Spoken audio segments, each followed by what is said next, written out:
Good afternoon. My name's Emily Butler. I'm the Conversations Manager here at Art Basel. A very warm welcome to our Conversations program, and hello to everybody who's watching on Facebook Live. It's great to see so many people here who are really interested in hearing more about our talk this afternoon on the NFT art market. And I'm delighted that we're joined today by Harm van den Dorpel, who's an artist and co-founder of Left Gallery, as well as Mark Suarez, the Chief Marketing Officer and founder of Blockhouse. We will also be joined over Zoom by Saskia Draxler, who's the co-founder of Gallery Nagel Draxler in Berlin. Hello, Saskia. Can you hear us? Hello. Yes, perfectly right. Wonderful. And huge thanks to Amy Whittaker, who will be moderating this afternoon's panel. Amy is an author and a researcher in NFTs at the University of NYU. So just one very quick word of housekeeping before we start the conversation. Please can you make sure that you keep your mask on throughout the whole of the conversation. We'll be passing a mic around to ensure there's a lot of time for people to ask questions later on. Please can you keep your mask on when you're speaking into the mic. And without further ado, please give a very warm round of applause to our speakers today and enjoy the conversation. Great. Emily, thank you so much. And thanks to the tech team. I know you've had quite a long day. We appreciate it. And a warm welcome to everyone here live and on the internet. I see some expert practitioners and scholars in the audience, and we're really excited to be here with you. And I'm very honored to be in conversation with Saskia, Harm, and Mark. So Saskia, we'll start with you, and maybe, and a warm welcome to you in Germany. Maybe you can tell us a little bit about this crypto kiosk project that you did at the gallery at Art Basel, just to kind of get us started. Yes, of course.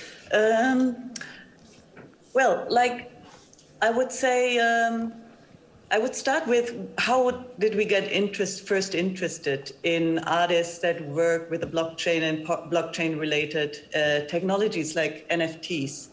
And every technical innovation always brings with it cultural, aesthetical, and social topics and changes as well. And artists take these innovations as a source of inspiration. So we did our research beginning like a year ago when we felt that there's a lot of energy in the cryptocurrency market, and we saw, everybody started talking about also in the art world about this, new hype of NFTs. So we were skeptical and curious at the same time. And we started to do our research, and we learned a lot of the articles of Kenny Schachter, who I guess the audience would know, and who is a real infotainer, but who really wrote the most interesting and informative pieces also for people who weren't so deeply involved with all the technical aspects so far.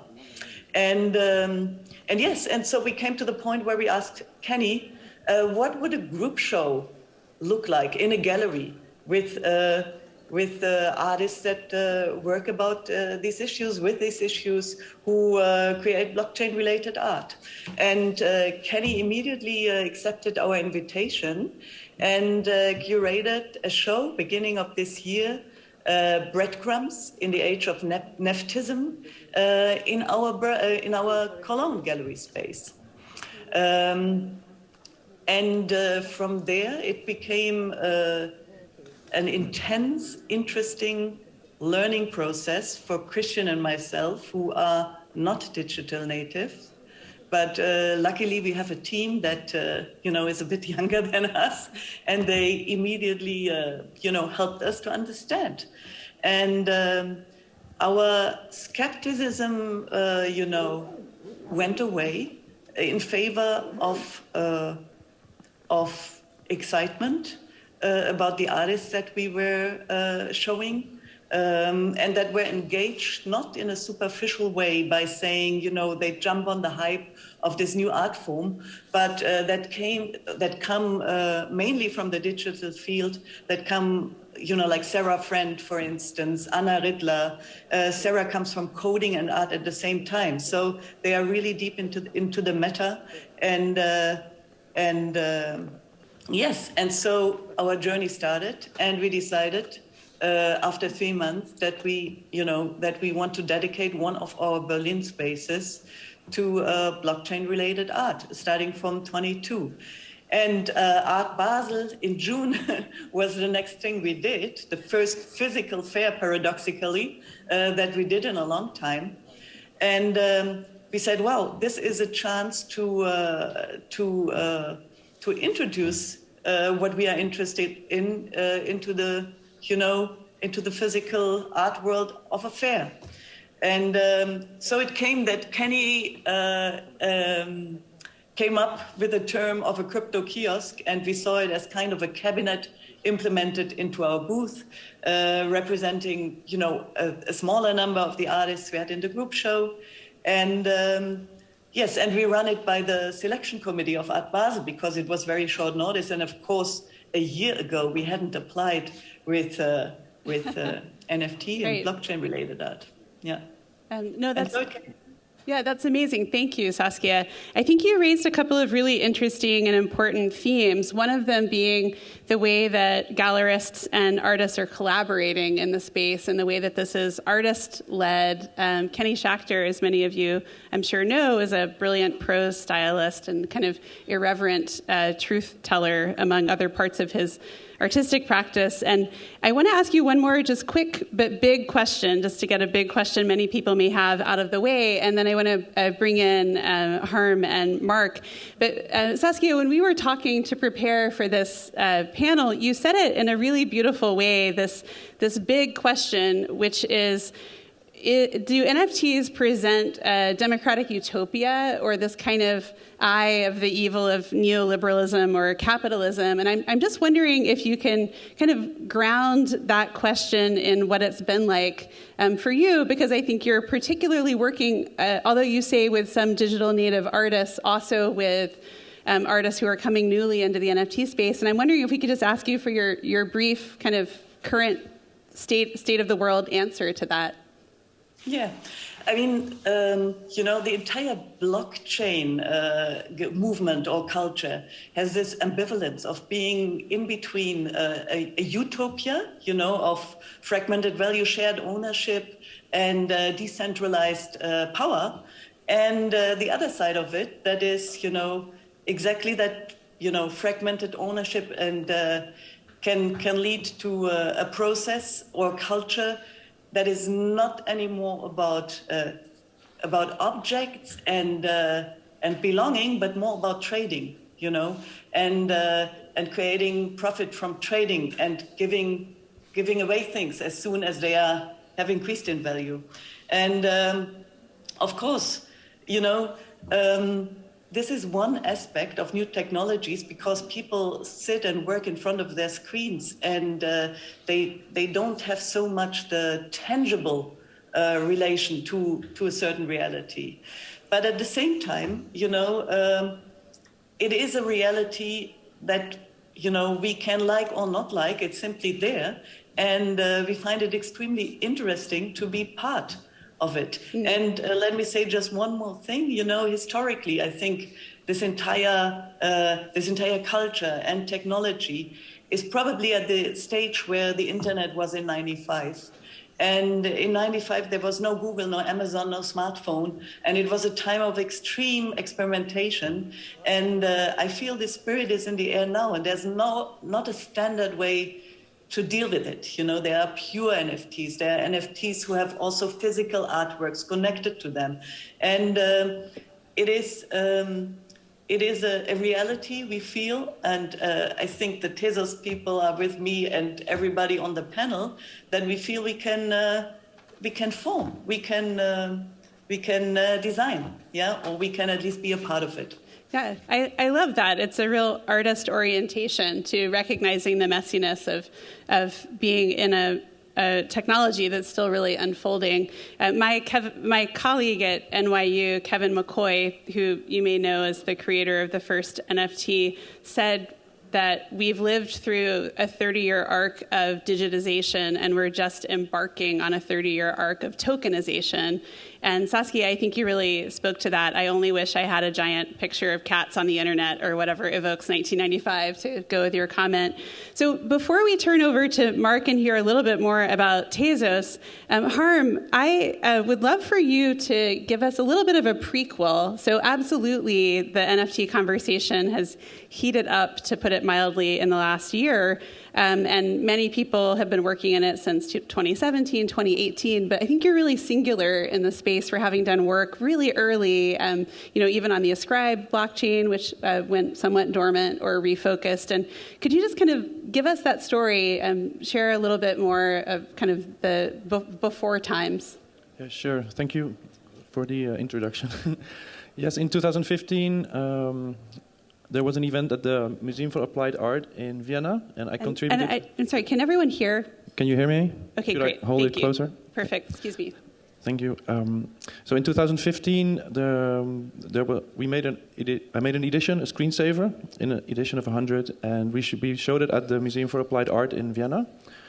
And the special thing about this was that we were using the Ascribe platform that you mentioned, where we defined that there would be 100 copies of this, or 100 editions. And that is in itself weird, because software can be copied and there is not a true original. And the museum bought 20 editions of the 100. And that was very stunning that they did that. They paid with Bitcoin, and the ownership of these editions was stored on the Bitcoin blockchain. There was no Ethereum in 2015. And eventually all 100 editions sold out. And the pricing range started, I think it was really low, but it was progressively priced on the, and the ownership was stored on the Bitcoin blockchain. Like I said, I was really surprised, because I had been a digital artist for quite a while and hadn't really been successful in making money with that. Also, most of my digital art was online. It was net art, so it was available to everybody, but there was never a question about ownership. So this really made a difference when it sold out. I thought, this is really, really interesting, and I love net art it's public, it's for everybody, and I really think that it's really good for art, digital art, to be accessible for all. But it's really good if some people can own it. So this distinction between ownership and access is often confused. I got some comments from my net art buddies or old school net art people, like, what you're destroying net art, but then no, the net art is still there, but we can somehow share the ownership of that. And then that worked really well, so we thought maybe we should try this with other art as well. And then I began Left Gallery, co-founded with my partner who was there, Paloma. And we started to also offer works by other people, other artists, because this kind of work, and we call them downloadable objects, which was a bit of a pun, but also to insist that files are things. There is no such thing as a virtual reality. It's all here. Computers are objects too, and files can be downloaded. It's just magnetic information as well. So we insisted on that they can be traded and owned in the same way that a painting could be owned and traded. And at some point, Ascribe stopped. They were really ahead of their time, storing NFTs on the Bitcoin blockchain. The Bitcoin blockchain was really not suitable for that. It didn't scale, so they became a database company. And this was the first really interesting situation, because now we had a blockchain. It's immutable. It's there till the end of times. But we don't have access to it anymore because there is no user interface to it. So then I migrated to Ethereum. I wrote my first smart contract, which was fun and hard, but it was doable.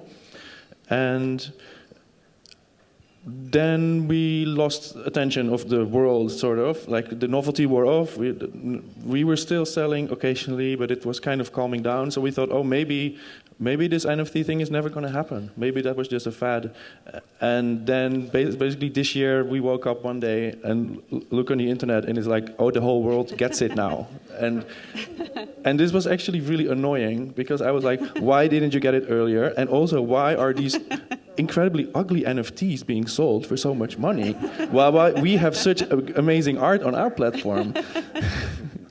Yeah, so there we are. Yeah, I mean, you've encapsulated so many different big questions. I think this history of digital art and the deep artistic inquiry into a form that doesn't have scarcity, the net art movement and the politics of open access, and then also this trade-off between access and having some ownership, both to record provenance of objects, but also to support artists.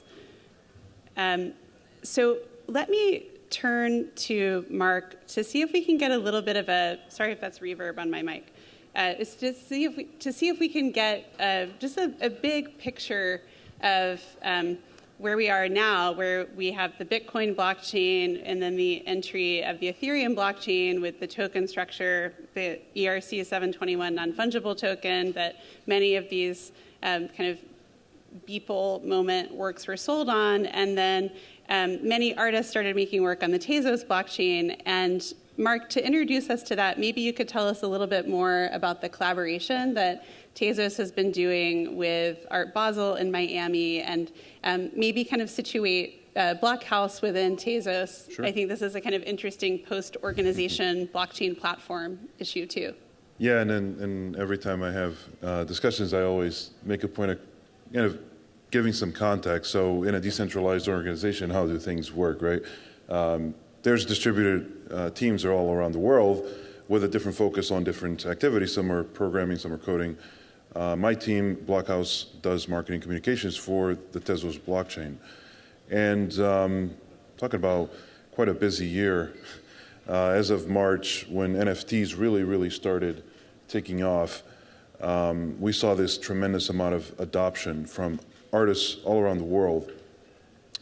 And I think I must have been on thousands of conversations at this point and calls with artists and brands. And it really boils down to three factors. Number one, the energy efficient aspect of the blockchain itself, which has attracted quite a few folks, because in March there was quite an emphasis and like this discovery of the energy footprint of some blockchains. And that did bring up concerns for the art world. So as NFTs are taking off, you start also to have this discussion about carbon footprint, and that became very top of mind. So folks were looking for energy efficient blockchains, and Tezos happens to be an energy efficient blockchain. The second thing that was also kind of driving a lot of the discussion was the gas fees, so the transaction fees. And again, Tezos does, I don't want to make it sound like an infomercial for Tezos, but it just so happens that it has very low transaction fees. The plane goes over with the Tezos banner. So needless to say, this kind of created this perfect storm.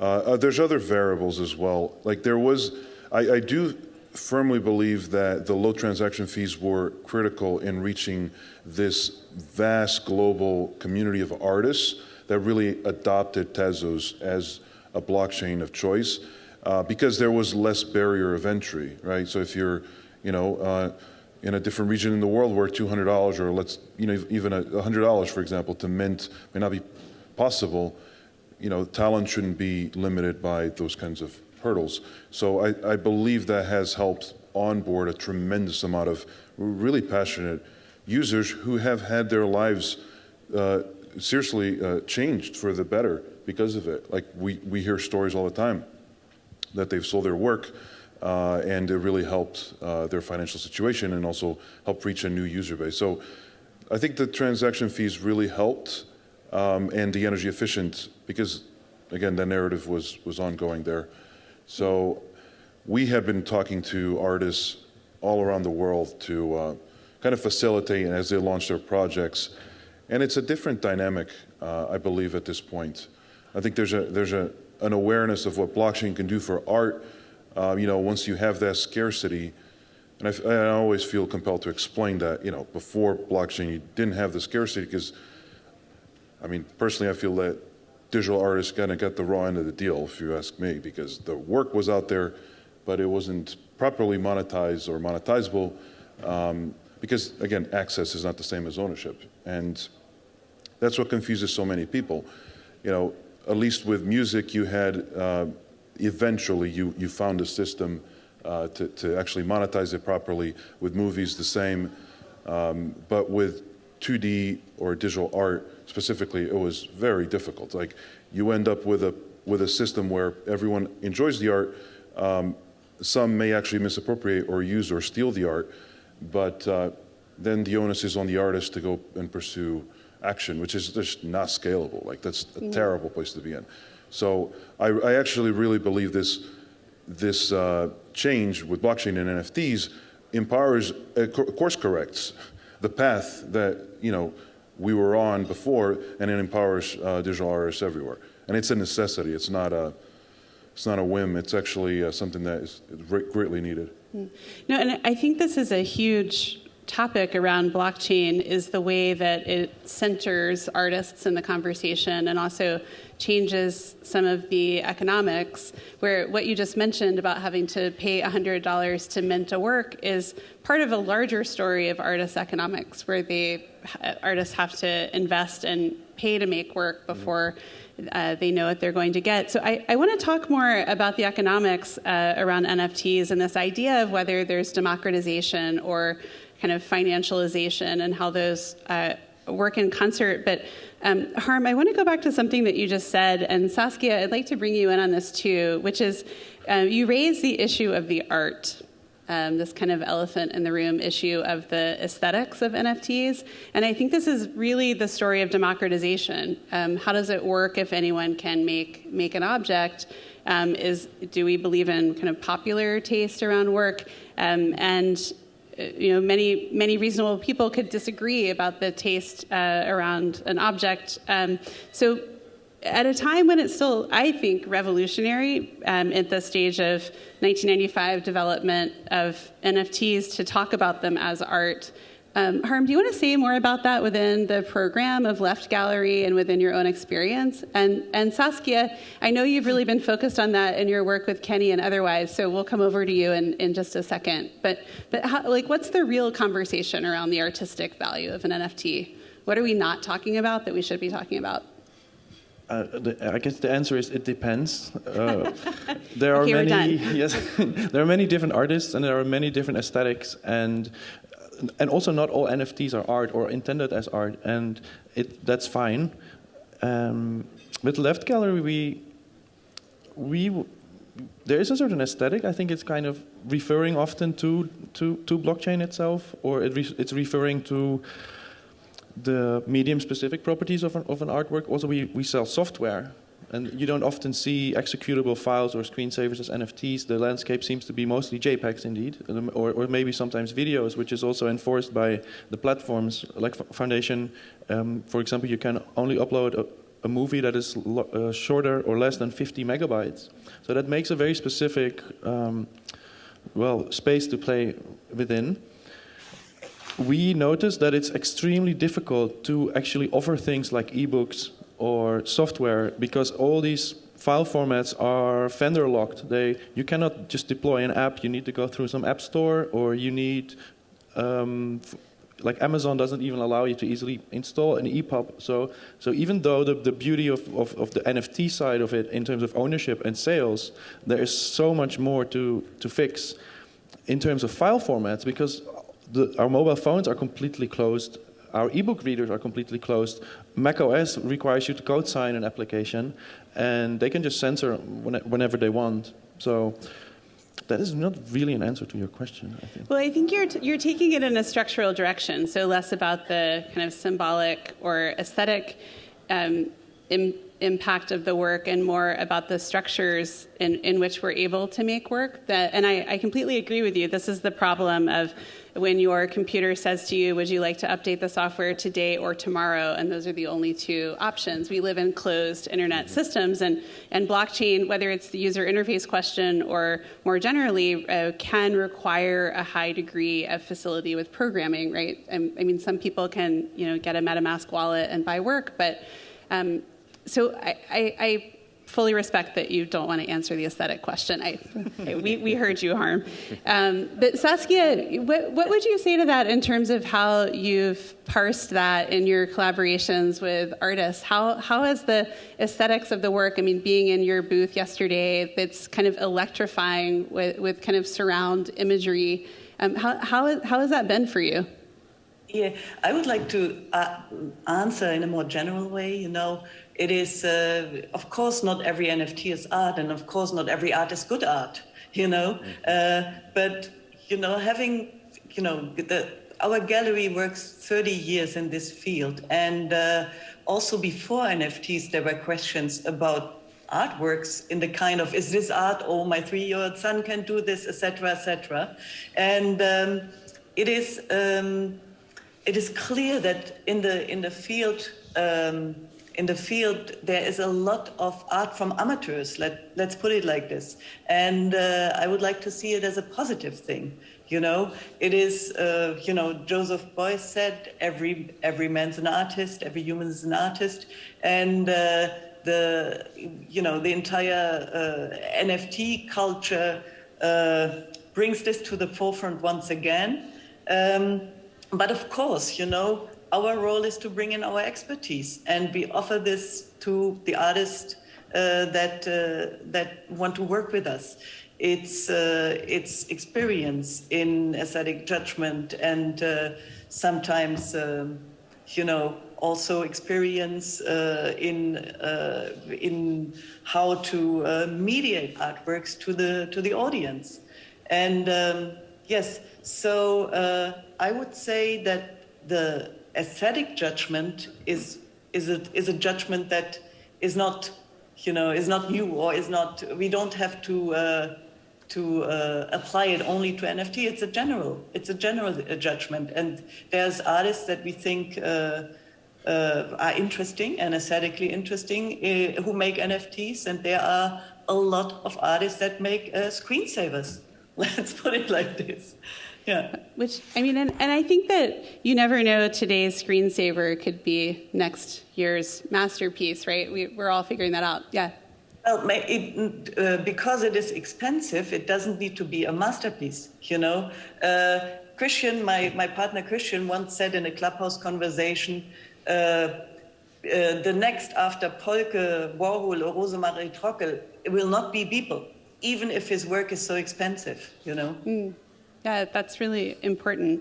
So if we're talking about NFTs as art, the question of care comes up and how works are cared for. And I know that this comes up, Mark, for you in Tezos, the Hic et Nunc platform, or on the Tezos blockchain a couple of weeks ago went down unexpectedly for a period of time. How do we navigate things like that? I know it's back. How do we navigate things like that in this? Oh, it's important. It's important to wear our face masks. Sorry. So how do we talk about the kind of caretaking? What happened with Hic et Nunc, yep. And then how do we talk about it in the gallery artist way too? Yeah. So when that story did unfold, it was actually amazing to witness, because that's the whole purpose of the blockchain. Like, the work was still there. The NFTs were still there. It was literally the front end that was unplugged by the owner of Hic et Nunc, the domain. And within hours, there were other front ends deployed. That's the promise and the beauty of blockchain and decentralization, is that you really can't unplug this, because you'd have to unplug the whole community to do it. And it's just not possible. If there's enough people who believe in it and want to do it, they're going to plug it back in with another front end. And all the NFTs are there. All the NFTs are safe. That was a beautiful thing to watch. It really was. Obviously, we were monitoring from our side to see how it would unfold. And the community did what we had theorized they would, which is they're going to step up and they're going to fill the gap. That's decentralization at work. You don't see that with centralized platforms. You mentioned Amazon and other platforms like to upgrade software that can be decommissioned at any time. You now have the perfect example of an attempt to decommission a major NFT platform, which by volume, I think it was the largest, and restored within hours by the community, by the community of artists. I think that's a success story, personally. I mean, it's very positive in hindsight, agreed, because people banded together a bit. You paint a picture that's a bit like Wikipedia editors, Sure. or people are maintaining a system. But what happens if the community doesn't band together? What happens for individual artists whose work is there, or individual collectors?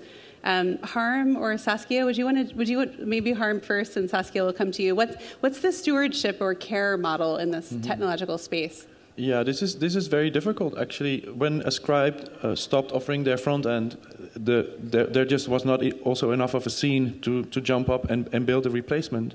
So these tokens are actually, well, they're still on the blockchain, but we cannot access them, and so we had to migrate things, and we had to take care. And very often with NFTs, I mean, the NFT contains just a little bit of information of who owns that NFT, but the actual artwork is very often, if it's not an on-chain piece, and most of them are not, it's somewhere on IPFS or Arweave or some other platform, or maybe just on a server. And if you put it on an immutable file storage solution like IPFS, that's amazing, but if it's software, in a few years, it's not going to run on your computer anymore, so you need to update it. So we need versioning with that, and this has been taking a lot of time for us to even keep some of the software pieces on Left Gallery, to keep them alive. Each like 2 years, we have to recompile them because Apple decides that they're going to do things differently. So, yeah. And I think, especially in this, museums are important for conservation. So. Because often people say, well, all the gatekeepers can go away. We do everything ourselves. But no, we need institutions. We need that. Yeah. That's really interesting. I think you're pointing to a paradox at both of you, that technology that looks like it erases trust or replaces people actually is incredibly organic and requires repair and renewal, and also requires these communities of people or institutions. Yeah. And can I add to that? So with Left Gallery and other NFTs that I have deployed or worked on, we decided to not store all the information immutably on chain. And to some, like immutability hardcore advocates, that is a weakness of the NFT, because it means it might change. But I know from experience that it's really good if you can change things, because I make mistakes all the time, and also sometimes people change their name, so actually immutability and which parts are changeable and which parts are not should be a very careful design and infrastructure decision. Yeah, I mean these are really governance platforms, and these pieces of design. Saskia, do you want to jump in on these questions?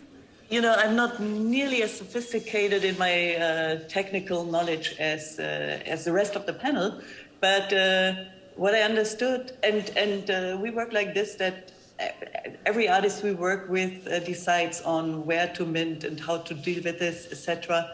And we just wrote our first own smart contract on NiftyKit, but we selling through OpenSea, and but.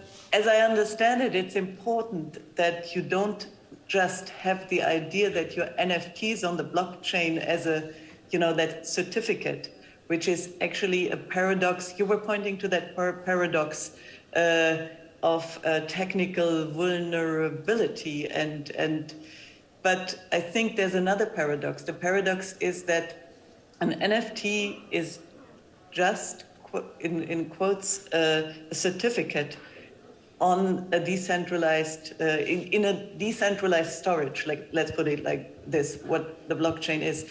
And it is linked with an image that can be put on a decentralized, platform, website, whatever. And if this carrier goes down, the NFT is down. But for me, the main paradox of it is that there is no pure virtuality. There is no pure NFT, because every NFT is linked to an image or to something. And so maybe pure virtuality doesn't even exist in that way. No, that's very interesting. I tried to enter the virtual reality installation in your booth, Saskia, and your colleague was like, "No, Amy, that's a demo. You have to do it on your phone." So I definitely relate to what you're saying. Because we were afraid the internet at Art Basel, Yeah, I mean, we're all figuring out the technology all the time. So I want to ask a couple more questions of the panelists, and then there's so many people here. We want to make sure we have plenty of time for questions from the audience. So we'll talk a little bit longer and then open it up. One of the big questions around all of these conversations is the environmental impact of blockchain. And I know artists have been driving that conversation and choosing platforms.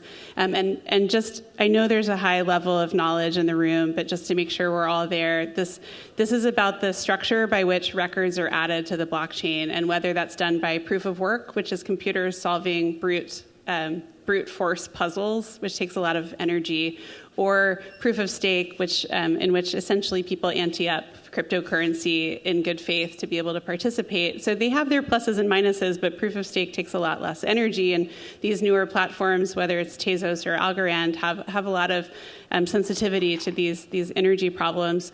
Can you talk, each of you, about how environmental impact comes up in your work? If it's already addressed because the platforms have been chosen, or how much time are people spending really talking about this? You could have a whole panel about this question. I've thought about this a lot. When we started using, when we needed to migrate from ascribed Bitcoin tokens to something else, the only blockchain available that could do that was Ethereum. So I didn't even think about which block, there was only one. And it has good scene or good community around it. So it's actually within my reach to use that and build something. There's other amazing new blockchains coming, like Tezos or Solano, Cardano. They're all proof of stake. This is much better for the environment. I'm optimistic about the migration of Ethereum to ETH2. Mm-hmm. I hope this will happen. From proof of work to proof of stake, the Ethereum blockchain is trying to do this. Yeah. I also think in general that artists are often too much shamed for using a proof-of-work blockchain, because people think, okay, if you mint 2 times as many NFTs, also the energy used is going to double. But actually, a proof-of-work blockchain doesn't really work like that. If all the artists using Ethereum for NFTs, if they would all decide tomorrow, okay, we're not going to do it anymore, we're going to migrate to another blockchain, that would actually have like no influence on the emission of the blockchain.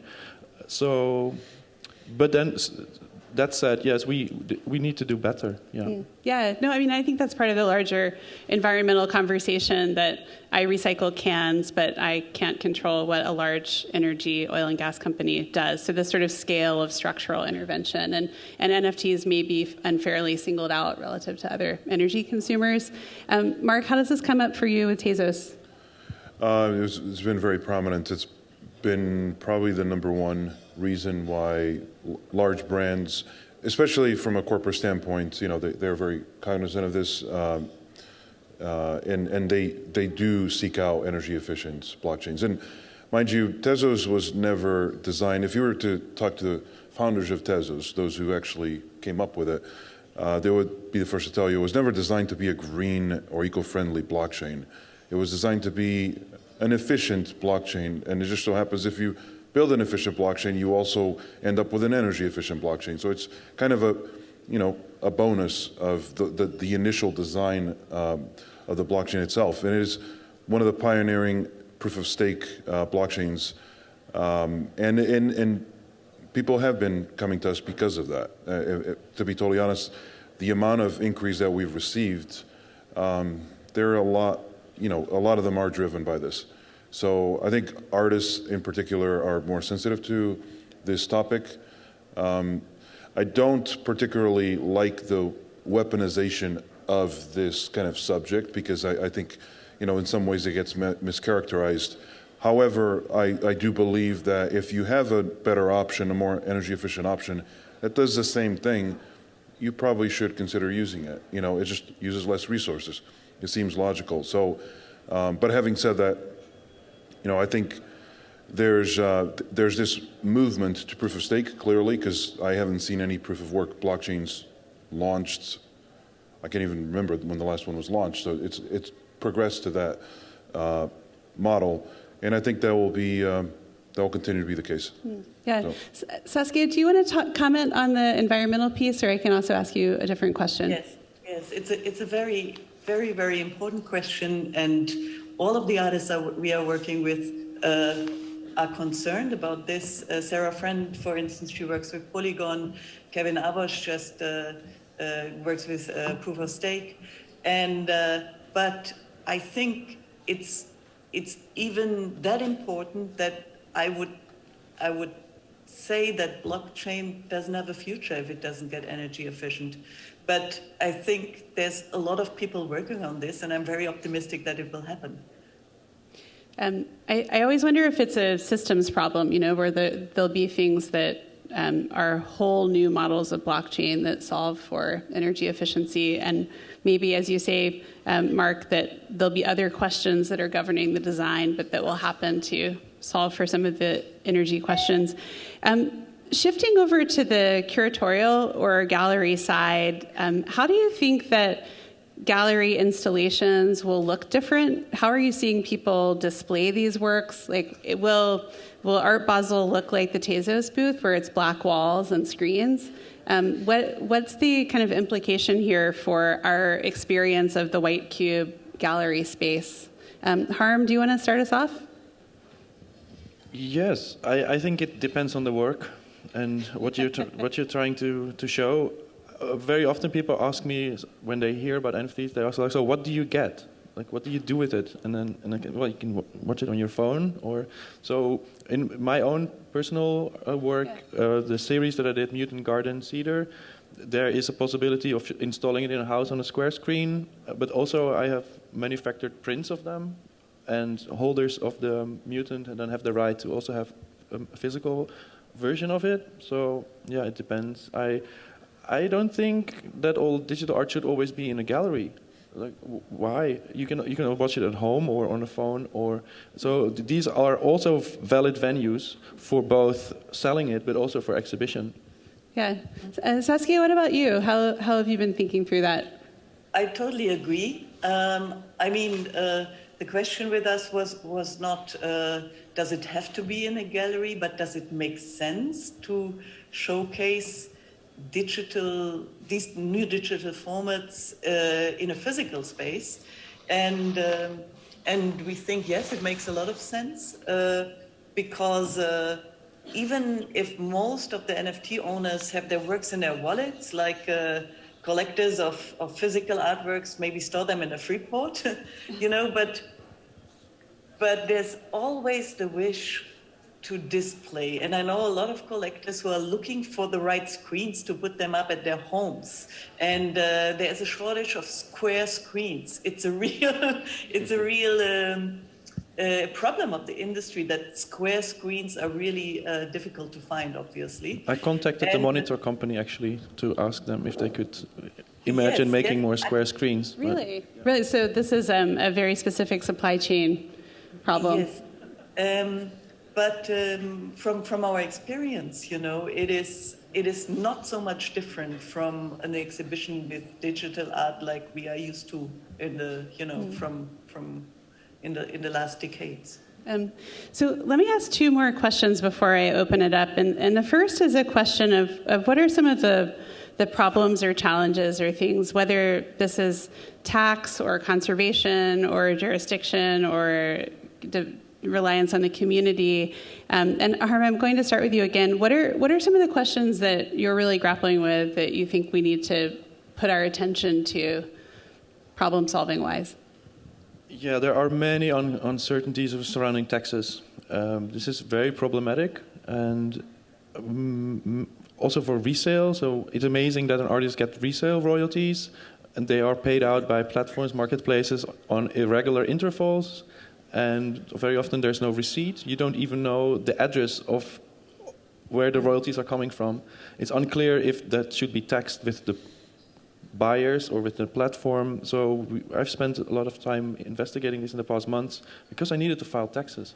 And when the amounts start to get a little bit larger and you make a mistake, that is really problematic. So for example, it would be amazing if OpenSea would send a PDF with their address and the royalties they paid out, but there's no such thing, and it needs to be handled better for this to grow. And because now that part of the royalty payout, as an example, is unclear what VAT should be applied there, and it makes it feel a little bit shady.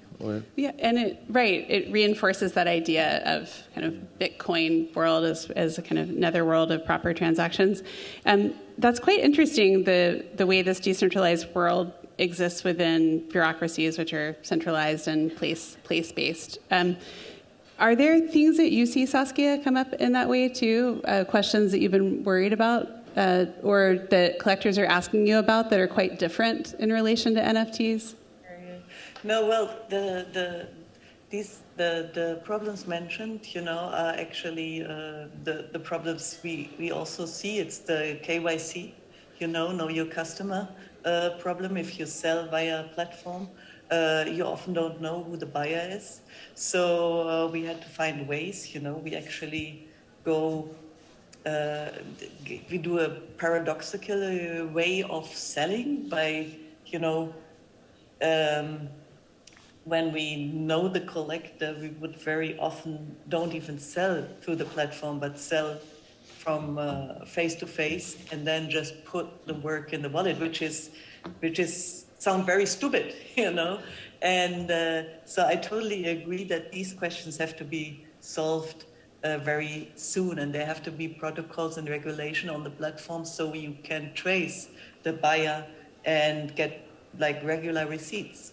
And just the time and headache and the risk that I'm hearing you both have to take on is really noticeable. The organizational weight. Because in this space, many people buying or selling NFTs operate under a pseudonym.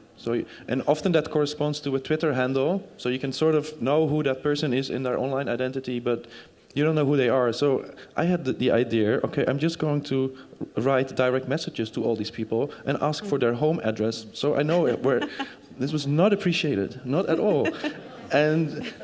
But that underlines also the bad reputation that cryptocurrencies have for being anonymous. I think their mentality could shift there a bit. Yeah, definitely. Mark, are you seeing any of that in the Tezos conversation?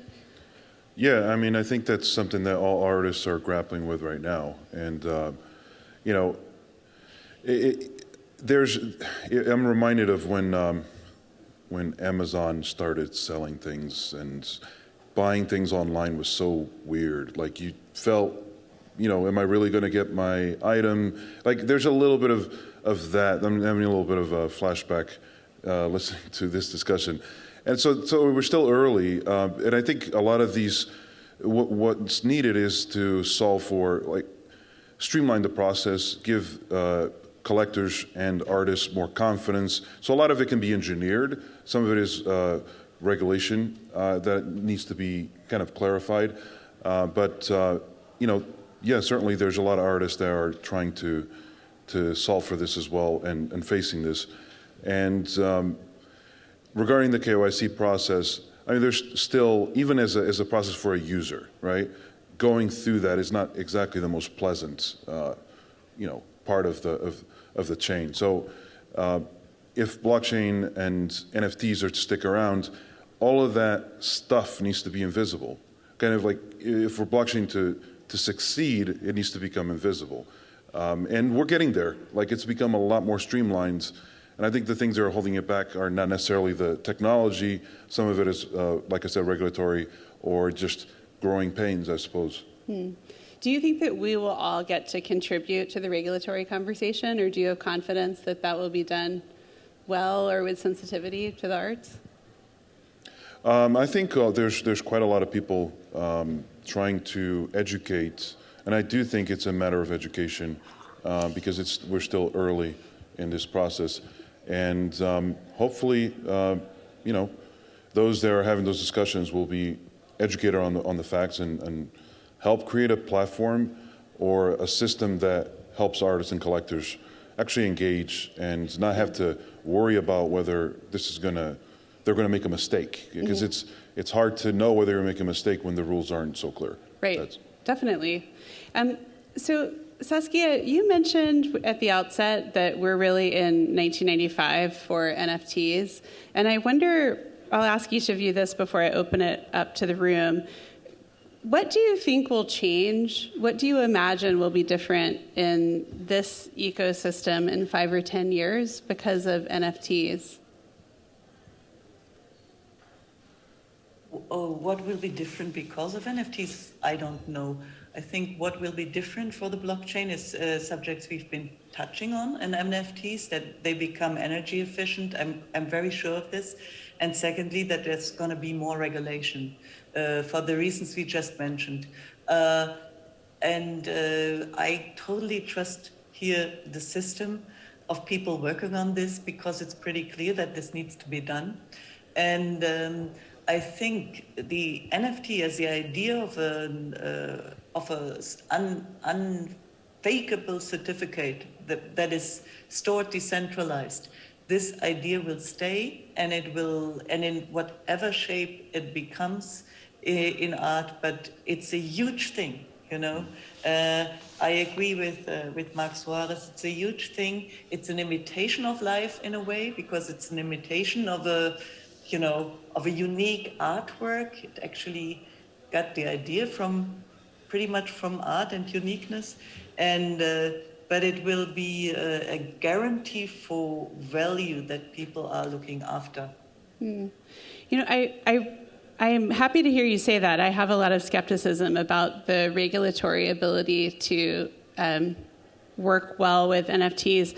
Not only the understanding, or in the US, the disagreement that some governmental agencies like the IRS and the Treasury have had different interpretations, but also if blockchain is fundamentally a decentralized technology, centralized authorities like governments upon which we rely for regulation, this may be really challenging. There may be a Venn diagram to navigate that's unexpected. So I'm very happy to hear you say that, and I'll be moving to Europe shortly.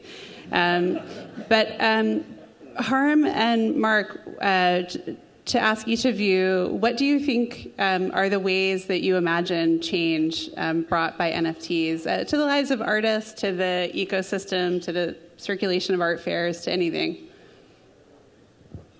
Marc, do you want to go for it? I can go for it. I mean, really, this is an amalgam of all the conversation I've had with artists, so I'm going to steal all their ideas right now. I think inevitably NFTs will still be around. I really believe that. I think that galleries can leverage NFTs to act as, you know, almost as tickets to future experiences, right? I feel like the artists that are doing it really well are essentially treating it as, when you sell an NFT, you're selling future engagement. And I think galleries should look at that, consider that perspective as well. What that means, if I own an NFT, maybe I have a different experience in the gallery. Maybe that customizes my experience somehow. In 5-10 years, perhaps I can walk in, because it'll act as my ticket to the gallery. Will it look like the Tezos booth, which is black, and I kind of consider it maybe a black sheep in the full art Basel, just because NFTs are, you know, somewhat of a topic. I think there's a need from a hardware standpoint. I totally agree. There's a lot of NFTs that are square, and you need to solve that problem. We tend to project because of that. I think you will see engaging experiences. I think you will see things like what we have in the booth, which is a generative art experience with Mario Klingemann, where you can engage with it. You, the viewer, are essentially co-creating this NFT with the artist who has created this algorithm. And that's kind of a very cool interactive experience that could then reward the artist and the viewer. Mind you, the artist will get royalties from the resale of the work, and the viewer, of course, gets the NFT that's created. So that's a really cool collaborative piece. And that's what NFTs kind of empower you to do. They have utility, and they're very portable because they're digital, so you can do an endless number of things. I think there will be a hybrid. Obviously, you know, the physical art form will always be there, I believe, but I think NFTs will be an extension of the art world. So. Yeah. I was just thinking at a meta level when you said you were stealing ideas from artists. I'm like, if only they could have made NFTs out of their ideas, they would now be receiving royalties on this conversation. But yeah, no, absolutely. I love all of that. Harm? Yeah, it's sort of what you said, like maybe you can mint an NFT of an idea. I think we will see so many things become NFTs, and so many things that are not art. It's quite strange that you can buy a digital ticket for the subway, but you cannot exchange that between phones. Like, why is that not an NFT? Mm-hmm. Or like tickets for basically everything.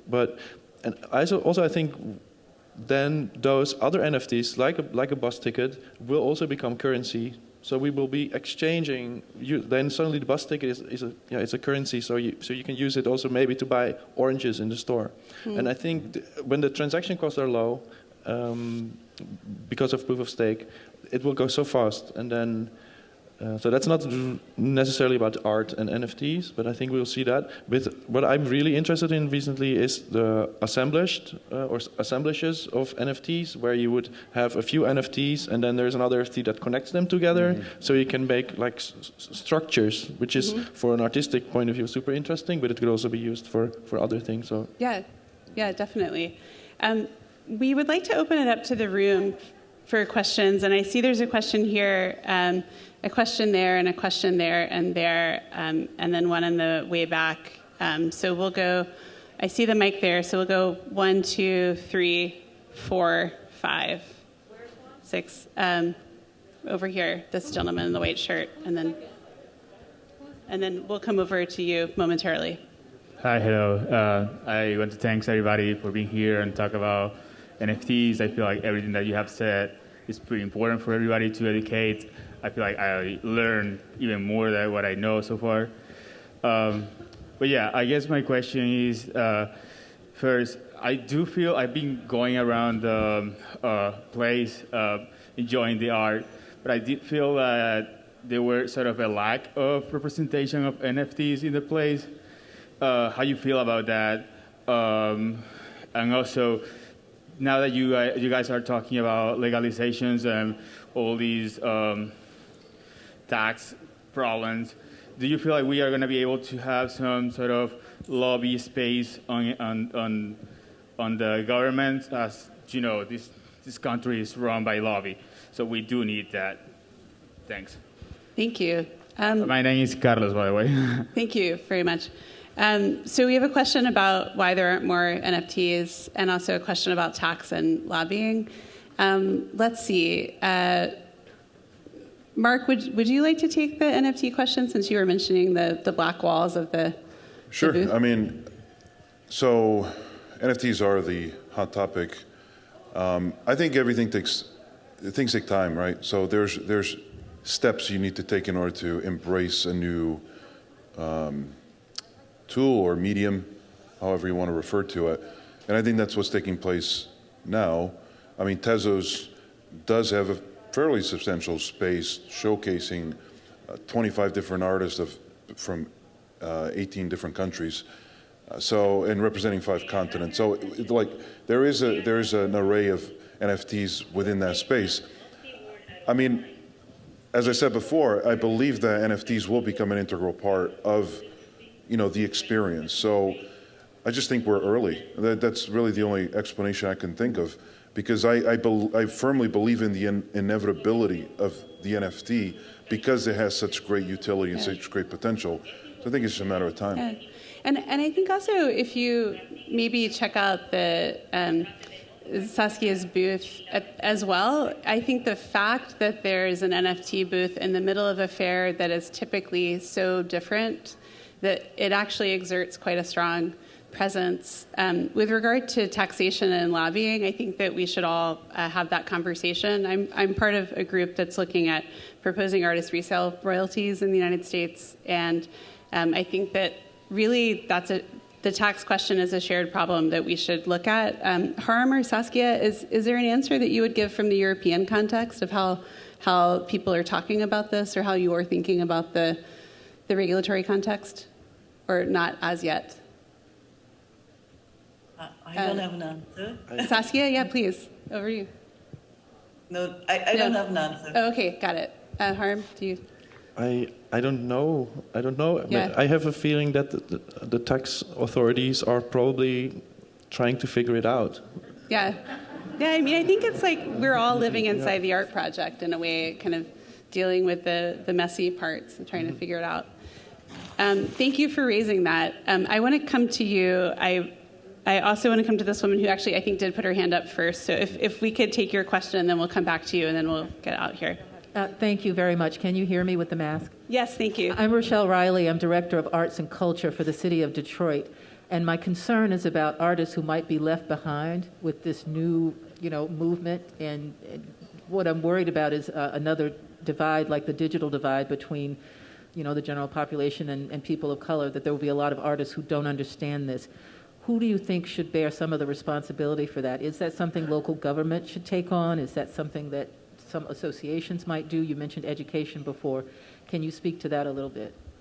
That is an excellent question. Thank you. If anyone didn't hear it, this is a replication of the digital divide in cities like Detroit and elsewhere.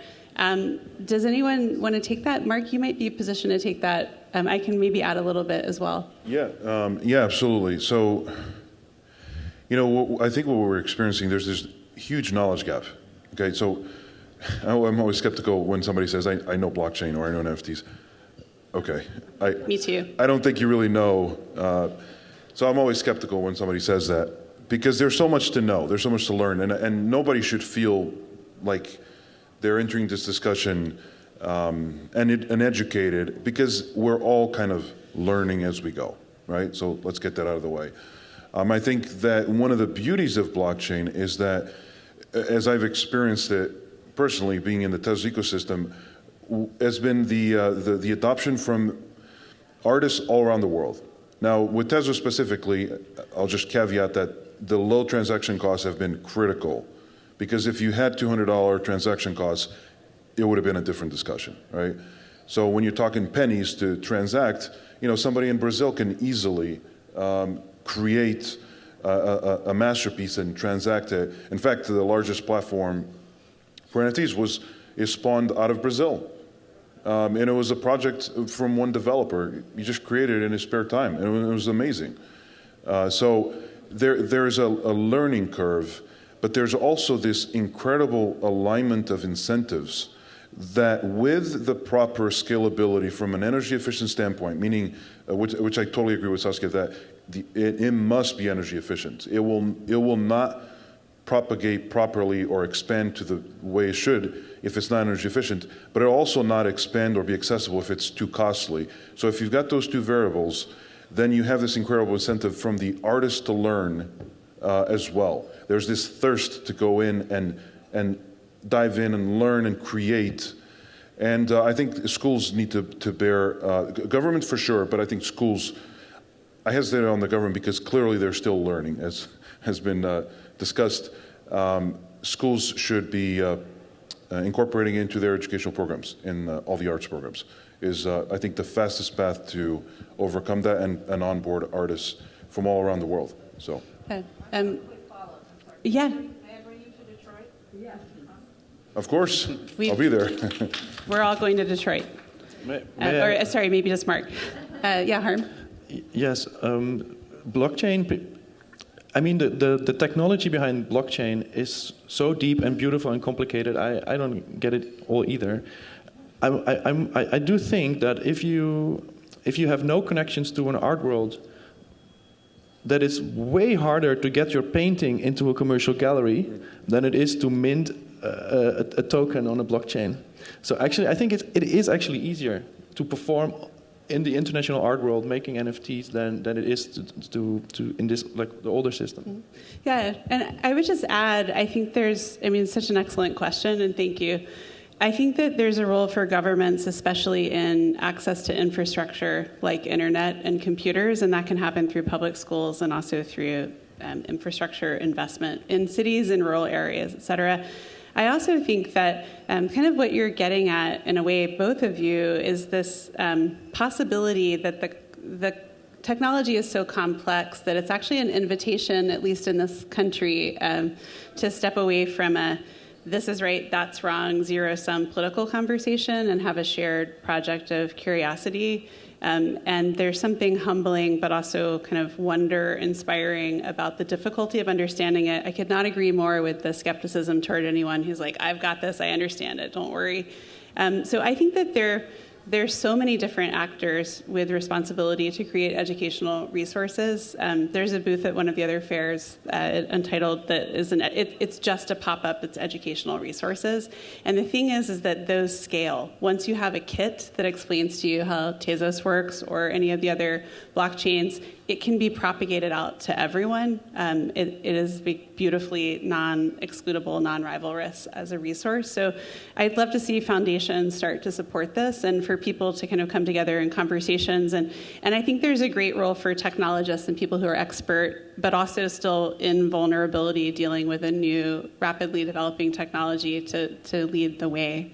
We've got a question in the front row in the gray jacket and then the white shirt. And then if you had your hand up before and I gave you a number, that's you. And then there's someone over in that area, and then over here. Yeah, but please, go ahead. I just want to say thank you, the woman who just spoke about the Would you digital... say your name one more time? Rochelle Riley, I'm Director of Arts and Culture for the City of Rochelle Riley, Director of Arts and Culture for the City of Detroit. Thank you. Rochelle, thank you for bringing that up.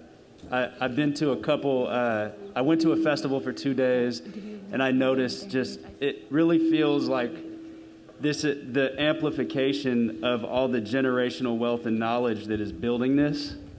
And I have not seen any just, cultural significance from communities of color that are building the technology. But anyway, my question is, the NFTs and all of these blockchains are tied to a network of pretty complex financial decentralized institutions, and it's very volatile. So what happens to the NFT world in a bear market when an artist who was really excited because their painting or their JPEG was worth $250,000 and they held it is now worth $1? And how does that affect the art world and this euphoria that we're in? Yeah, thank you for that. Let's see. Saskia, would you like to comment on that at all? I think this is a perennial kind of stewardship, how does art relate to the market question? Or Harm, you may want to jump in. Yeah. Yeah, that happens all the time, yes. And that's pretty scary. Yeah, it seems to be a very quick, high interest boredom. It's you have to be really quick. Also, if you're an NFT artist and you sell the tokens you might have, you're going to be taxed on the moment of the value that they had when you got it. So if it then crashes, you still have to pay the same amount of taxes, but you might not actually have that value anymore. So this is really problematic. Yeah, I don't have an answer to it, but I also think it's fun because, yeah. We have to recruit you to the tax lobbying effort because you just said it was fun. Saskia, anything that you would bring into that? No, I mean, just to come up with an example, I think the 64 million that were paid for the Beeple artwork, I think the value of the work, was like 3 times lower the next day than this amount the new owner paid for it. So yes, it happens all the time. I think so. Still, they did it to promote that they can do it and their currency, which is often. Thank you for that question. Okay, so we're going to go right over there. Yep. My understanding is that every time someone contributes to the blockchain, basically contributes to the value of the whole blockchain. And so basically everybody who is participating in it is benefiting from it. So the question is, we were talking about education. Wouldn't it be basically the duty of the blockchains to educate, since they are benefiting from the participation of everybody? I think actually it's a great question, and it's a great idea. And I was visiting one of these crypto summits in Switzerland, in Zug, which is like the Silicon Valley of Switzerland, a 3-day summit. And I met a young woman who told me that she would run workshops for, I don't know, 200, 300 women internationally from low income regions to teach them how to mint an NFT and how to deal with the blockchain. And I thought that was very impressive. And I thought when this first question about education came up, that there should be a way of decentralized education, grassroots, coming from the blockchain community itself. Because if we leave it to the centralized institutions to educate about our decentralized utopian new system, that's kind of a contradiction. So I would encourage the community to teach. To teach. Yeah. Well, and I know Harm and Mark both want to add, but just to say, I think there's also a problem, much like by analogy what Mark was raising with Hickey going down, where everything's there, but it's just the user interface. There's so much information and so many resources that are shared among experts in the community, for example, on GitHub, and it may be a need for intermediaries or people to go and kind of bring that information forward outside of tech conversations. So I think that's a really great point, Saskia. Mark and Harm, do you want to add anything there? Absolutely, and I think I mentioned this before, but we're still early, so there's such a gigantic need for educational materials that it's really a scaling thing. It's just how fast can you produce all those materials and communicate it. I do have to caveat that, of course, a blockchain's value is in its decentralization, right? So it cannot act as one entity. It thrives on the distributed nature of all the people participating in it. That's actually what gives it its resilience and value. And it's the fact that even though people think blockchain and think software, actually there's people behind all the software, right? So if you're running and validating transactions, there's somebody there, not physically validating, but there's somebody who's related to that. And at the end, a blockchain serves people. Without users, there is no blockchain. So I think that there is an onus on the community. And it kind of self-corrects. If you don't have the community to actually step in and self-educate or educate others, then you don't have enough momentum for it to gain the network effect to actually succeed, right? So it has to have its own, it has to move on its own momentum as well. So certainly from speaking for myself as a marketer, there are materials to educate on NFTs and the differences, because not all NFTs are created equal, but there's a lot more that could be done.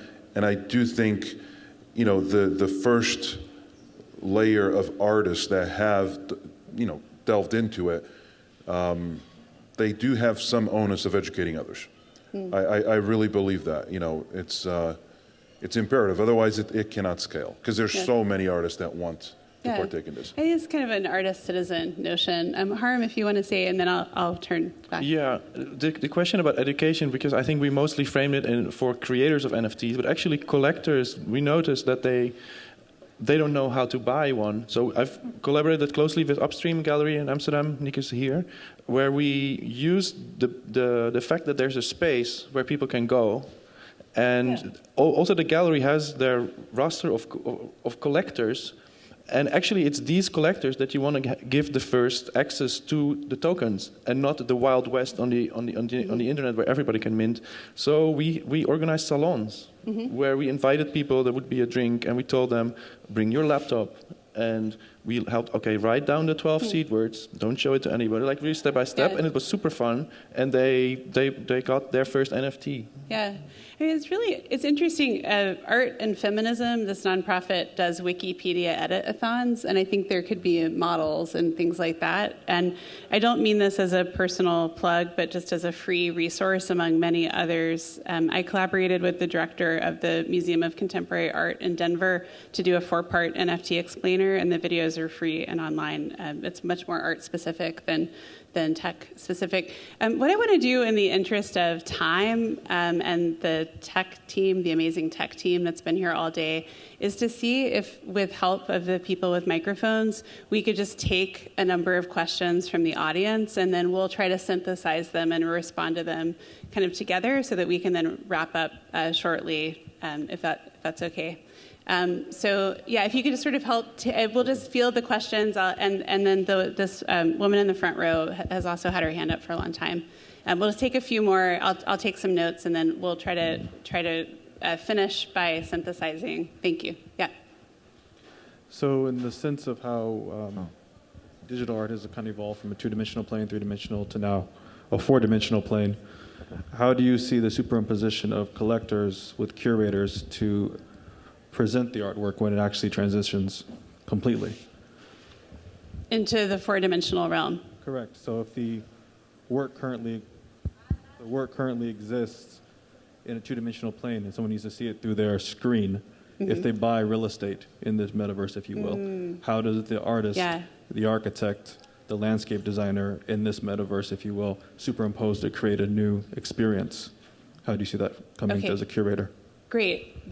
These questions of collecting and collaboration in the metaverse. Thank you very much. Other questions? I have a question. My name is Kevin. I'm actually a member of a community support DAO for a chain called Osmosis on that Cosmos ecosystem. It's a proof of stake similar to Tezos, I think, in that respect.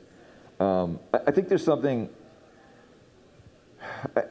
There's a sentiment that I haven't felt expressed yet today. I missed the very beginning about how a lot of people that have gravitated to the blockchain feel shafted by the more antiquated institutions and systems that haven't really updated. And the infrastructure, for example, I can't get cell phone service in Miami. I don't know. There's things like that where if you can't do that, you can't look at your NFT, you can't get on the blockchain. So I do think I'm curious about the infrastructure issue, you know, the digital divide question was asked earlier, like that divide still exists. So I guess my question is, art has never relied on a chain before that I know of, or a single chain, and is it anyone thought of the artists and the speakers from Tezos and the gallerist about transferring from chain to chain, or the interoperability, sort of the freedom, because there are many chains. It seems that much of the art has been traded on Ethereum. So anyway, that's my question. Thank you. Yeah, those are great questions of interoperability across chains, and also these kind of institutional questions of people outside arts, the kind of traditional arts ecosystem. So we'll try to address those. We'll take maybe 2 more questions, and then we'll start to wrap up. Sorry. Well, thank you very much for that. Institutional questions, infrastructure. We'll take 2 more questions and then wrap up. Yeah. There's one here, and then this one in the front row, please. And I'll pass this back to you, Harm. Right here, please. Thank you. Yes, if I understand, NFT is unique, and it's a blockchain. But you mentioned the possibility to provide a certificate. A certificate? Yes, you mentioned previously. And I was wondering, you know, in modern art, we have a great talent artist to make fake or make copy, if it's possible. to do it for NFT, and if we can avoid and taking care of that possible problem in the future, and especially if artists is worth so much money that it, we might have to think about it. Thank you. So this question of certificates and the role of those in protecting artists, and yes, thank you very much. Is there one more question, or should we kind of stay where we are? Where the booths are. Saskia, do you remember your booth number? Oh my God. If you come in through the west entrance, so here's the west entrance and here's me. Your booth is here and the Tezos is here. G21. 320. C21. G21. G21. Like Germany 21. Germany 21. And then... We're right across from the Collector's Lounge. So just go downstairs and you'll see it. It's the black box. Okay, we're ready. Yes, thank you. Last one I'm going to sneak in. Smart contracts. We haven't really talked about that today. So would love to just understand what we think the role of smart contracts is going forward, especially I know it's a big part of the Tezos platform, and how that potentially puts sort of the power back into the hands of the creator and the artist, which I think is a great piece of the technology. So I think that the first question, and I think the person who asked it may have had to step out, but the question was about the metaverse and how we're navigating the metaverse. And then I would say these other questions group a little bit in terms of the kind of core role of blockchain as a repository of certificates and the way those can be programmed into self-executing contracts, and maybe how people are included or left out of that from the back of the room. So I know I'm painting with a broad brush there, but who would like to comment on the metaverse, showing work in the metaverse, interacting with the metaverse? Saskia, please. We at our booth we have this LED wall, which is actually which shows this this virtual gallery in the metaverse that can be entered through the metaverse and looked at, and it's very similar to a physical space one can enter, and I think maybe the most interesting concepts in the metaverse are yet to come, because as Walter Benjamin put it, the new technology expresses itself in the aesthetics of the era past, just past. So I think there's going to be much more things that we cannot imagine right now happening in the metaverse and experiencing in the metaverse. And I think curators will, curating is making relations between things and pointing out relations between things. And this can happen in the metaverse as well. It can happen in the conventional gallery space. So I don't think that there's a disruption in curating something. The disruption is maybe happens where the viewer is located, like physically. Thank you. Harm? I could maybe respond to the question about, we haven't spoken about smart contracts. Yeah, that'd be great. Because thank you. We haven't used that word really, but an NFT is of course a smart contract. So in a way, we have only spoken about smart contracts.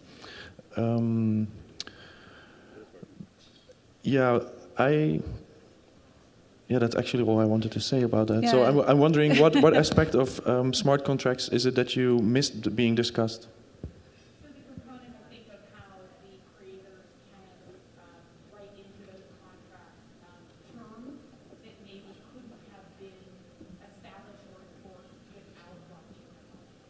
Yeah, that's very clear. Yes, for example, also something that we should really work on is a standard for royalties, because royalties are on the part of the platform, so they can be circumvented. And metadata standards, or I think copyrights and those questions, or intellectual property, I don't think they belong in the NFT part. I think, but somehow the link between them should be better established. Yeah. I think they could exist in an NFT world if you had a clearinghouse, a blockchain-enabled clearinghouse, so artists could borrow work to make things before the financial value is known, and then they could give someone a percentage share in the work in the future. I think there's a problem of knowing the price of something before you make an artwork. So just underscoring what Harm said, the conversation around resale royalties and fractional equity in art has really moved forward through smart contracts because you no longer have to send a fax or follow up through a government agency necessarily at the same time that they're not standardized across platforms. I think there are also a lot of artists who are using smart contracts to organize and to form DAOs or decentralized autonomous organizations to pool risk across artists so that proceeds are shared in the primary and the secondary market. So I think, Harm, I know you've done some programming on one of those shows, but I think you're absolutely right. The same way that people were talking about NFTs in 2017 or 16 without having the word, we're talking about smart contracts, but not saying that. So let me start to bring us to a close. Mark, do you want to respond to any of those comments or kind of make any concluding statements? I mean, I think you covered the aspect of the smart contract quite well. I think the aspect of the metaverse, there's been this shift towards everything virtual. I mean, COVID has accelerated it, to be totally frank, and it's clear that it's going to develop further. So exhibiting the metaverse and as physical experiences, that is a challenge. Like there's no denying that. There's a challenge there of creating a fluid human experience that feels natural. I think we'll overcome that just through habit because we're all getting more used to virtual experiences. I do think that the question about infrastructure, about how to, what does it mean when art is dependent on infrastructure, right? Like what happens? What is the flip side of that? And what happens if there's a lack of access or disruption of sorts? That's something that blockchain technically is supposed to solve, and that's one of the reasons why having accessible hardware to run the blockchain itself is really, really important, which we really haven't touched on, but essentially it's one of the advantages of proof of stake, by the way, which is you can run it on much more accessible, cheaper hardware, and that means that because you use less energy, you're not so dependent on the disruptions in the power grid, or not as dependent. So those parameters are really, really important. I think, again, there's still some growing pains and some dependencies, but I have no doubt that will be streamlined even further. Thank you. Saskia, is there anything that you'd like to say in conclusion? Do you have an answer to this democratic utopia question or anything else you'd leave us with to really think about? I think I made so many statements during this talk. I don't want to end them with one. I just want to say that, I want to maybe encourage our colleagues in the gallery world because, I don't think anybody would have expected it from Christian and myself that we would be the NFT people. And the majority of our program is still like painting, sculpture, and traditional means. But we feel like very lucky that we had the chance to take up this challenge and go this step. And if we can do it, everybody can do it. That's beautiful. Thank you, Saskia. Harm, over to you. I don't really have something to add. No, I was sort of thinking I was enjoying her closing comments. I know. Yeah, Saskia. So my brain stopped there. Saskia, thank you for closing this on such a beautiful note. Thank you for joining us.